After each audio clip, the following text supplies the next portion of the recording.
नमस्कार दोस्तों, डेल्टा पाठशाला में आपका स्वागत है। धरती का सबसे प्यारा देश हमारा हिंदुस्तान, जो कि आप देख पा रहे होंगे, बहुत ही खूबसूरत देश है हमारा। लेकिन बहुत सारे इतिहास के पन्नों को अगर पलट कर देखा हम, तो बहुत सारी ऐसी ताकतें हमारे सामने आई। हमने इतिहास में पढ़ा भी है, बहुत सारे शासक आए जिन्होंने भारत को खंडित करने की कोशिश की, भारत को टुकड़ों में तोड़ने की कोशिश की और बहुत बार भारत को लूटा भी गया।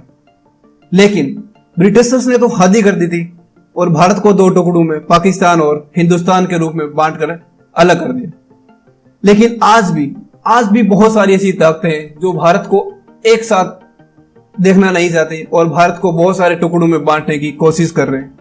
लेकिन आखिरकार हम इसकी बात कर क्यों रहे हैं? ऐसा क्या हो गया कि आज हम इस वीडियो में आज ही बात कर रहे हैं? तो देखिए, ऐसी बहुत सारी अभी डेवलपमेंट्स हुई है जिसकी वजह से हमें इस पर चर्चा करना बहुत ज्यादा लाजमी हो गया। देखिए, सबसे पहली बात तो यह है कि अभी प्रो खालिस्तान जो एंटी इंडिया मूवमेंट चलाते हैं, जो कि सितंबर 2022 में कनाडा के ब्रैम्पटन में एक रेफरेंडम हुआ था। अब देखिए, आपके सामने आया होगा रेफरेंडम क्या होगा। रेफरेंडम होता है कि एक जनमत संग्रह करवाया जाता है और इस जनमत संग्रह में कुछ ग्रुप्स होते हैं जो ये काम करते हैं कि वहां के लोगों से मिलकर वो ग्रुप जनमत संग्रह में ये पूछते हैं कि क्या आप भारत के साथ रहना चाहते हो या आप भारत से एक अलग मुल्क बनाना चाहते हो, जो कि अभी पंजाब के लिए चल रहा है कि पंजाब को हम अलग से खालिस्तान बनाएंगे।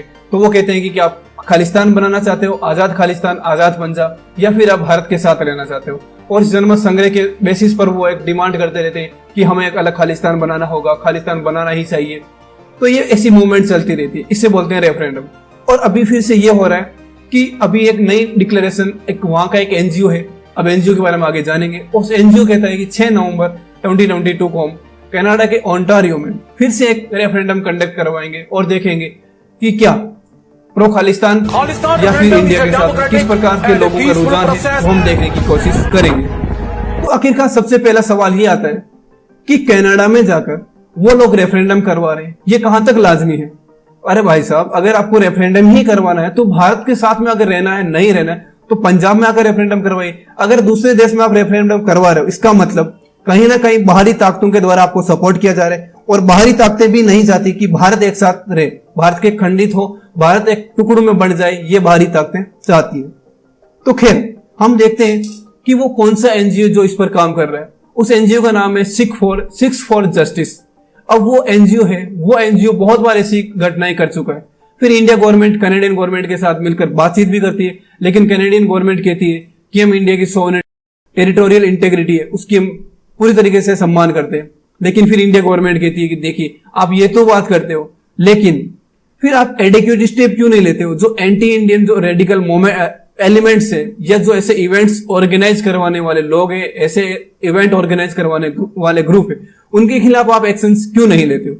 तो फिर वहां की गवर्नमेंट कहती है कि देखिए भाई साहब, हमारे यहाँ पर right to freedom of speech, right to freedom of association का अधिकार दे रखे और वो हम सभी को देते हैं। तो हम हमारे यहाँ लोगों को हम ये इस बात पर नहीं रोक सकते कि आप क्या बोल रहे हो, क्या कर रहे हो। फिर इंडियन गवर्नमेंट या इंडियंस लोगों के द्वारा, जो इंडियन जर्नलिस्ट है, वो भी वहां पर जाकर पब्लिकली ये बोलते हैं कि अगर कनेडियन गवर्नमेंट इतनी अगर सेंसिटिव है, तो फिर लोगों के अधिकारों को लेकर अगर इतनी ही सेंसिटिव है, तो फिर कनेडियन गवर्नमेंट के खिलाफ अगर कनाडा में कोई भी प्रोटेस्ट होता है, कनेडियन गवर्नमेंट से डिमांड की जाती है किसी भी राइट्स को लेकर, तो फिर उन मूवमेंट्स को दबा क्यों दिया जाता है और यहां तक कि पुलिस फोर्स का भी यूज किया जाता है। तो ये कहीं ना कहीं दिखाता है कि कनेडियन गवर्नमेंट है वो पूरी तरीके से दोगलापन कर रही है। और हाँ, एक बात तो इंटरेस्टिंग ये भी है कि कनेडियन गवर्नमेंट ने जब फार्मर प्रोटेस्ट हो रहा था, जब कोरोना पेंडेमिक के समय जब फार्मर प्रोटेस्ट कर रहे थे, उसका भी पूरी तरीके से सपोर्ट किया था कि हाँ, ये मांग जायज है, ये मांग सही है। और अभी जो प्रो खालिस्तान डिमांड हो रही है, इसके खिलाफ भी वो कोई ठोस कदम नहीं उठा रहे। तो कहीं ना कहीं ये मंशा दिखा रही है कि वो भारत के साथ शायद जो रिश्ते हैं, मधुर रिश्ते हैं, उनमें कहीं ना कहीं खटास पैदा करना चाहते हैं। बहरहाल, अब ये देखते हैं कि जो सिख फॉर जस्टिस है, ये कब बना था? ये अक्टूबर 2007 में बना था और इसका जो गठन किया गया था वो किया गया था गुरपतवंत सिंह पन्नू के द्वारा। अब ये क्या हुआ था कि बहुत सारी एक्टिविटीज कर रहा है, तो इसकी वजह से इंडियन गवर्नमेंट ने 2019 में अनलॉफुल एसोसिएशन के नाम पर इसको बैन कर दिया गया था, जो कहीं ना कहीं जायज भी है, क्योंकि बैन करना जरूरी है, क्योंकि भारत को टुकड़ों में तोड़ना कौन पसंद करेगा? हम तो बिल्कुल नहीं चाहेंगे कि भारत दो टुकड़ों में बंट जाए या अलग अलग टुकड़ों में बंटे। और ऐसी ताकतें अगर काम कर भी रही है, तो भारत सरकार पूरी तरीके से सजग है और उनके खिलाफ एक्शंस भी लेगी और एक्शंस भी ले रही है, अभी फिलहाल में भी ले रही है।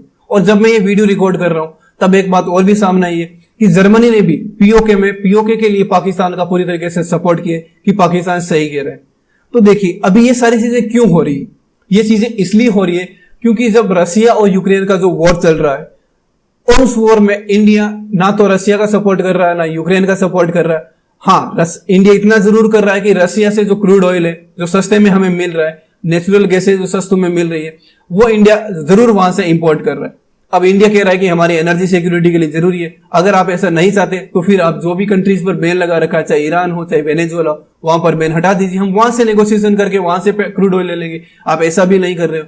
अब यूएसए चाहता है कि नहीं, इंडिया अगर हमारे इंटरेस्ट के खिलाफ अगर काम करेगा तो फिर हम इंडिया को भी एक मैसेज सेंड करेंगे कि देखिए अगर आप ऐसा कुछ करोगे तो हम भी कुछ ऐसा करने को तैयार हो जाएंगे। और उसमें पहला स्टेप ये है कि अभी हाल ही में यूएसए के जो पाकिस्तान में जो एम्बेसडर है वो पीओके में जाते हैं और आजाद जम्मू एंड कश्मीर की बात करते हैं, जो कि एक दिखाता है कि यूएसए कहीं ना कहीं इंडिया को मैसेज सेंड कर रहा है कि आप देखिए हमारे पक्ष में आ जाइए, नहीं तो फिर हम आप ऐसे स्टेप्स उठाते रहेंगे।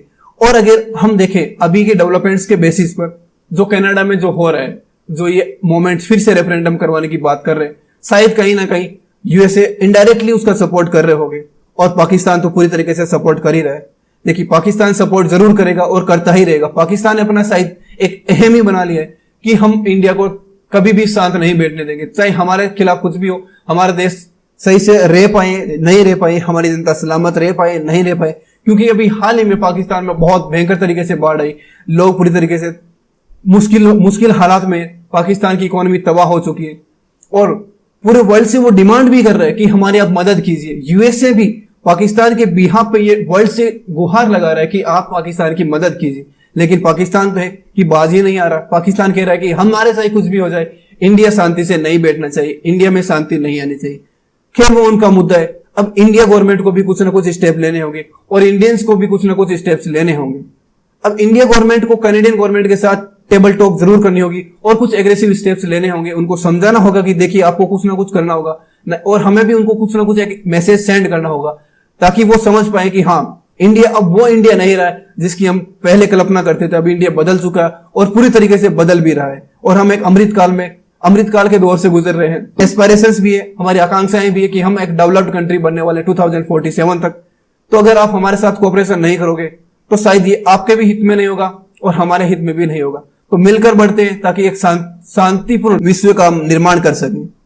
ओके, ये सारे डेवलपमेंट्स हो रहे हैं, ये सारे डेवलपमेंट्स यहां पर देखने को मिल रहे हैं। अब हमारा देश एकजुट रहे, इसके लिए हमें भी कुछ कदम उठाने होंगे। हमें सबके साथ मिलकर रहना होगा और भाईचारे की भावना को बढ़ावा देना होगा।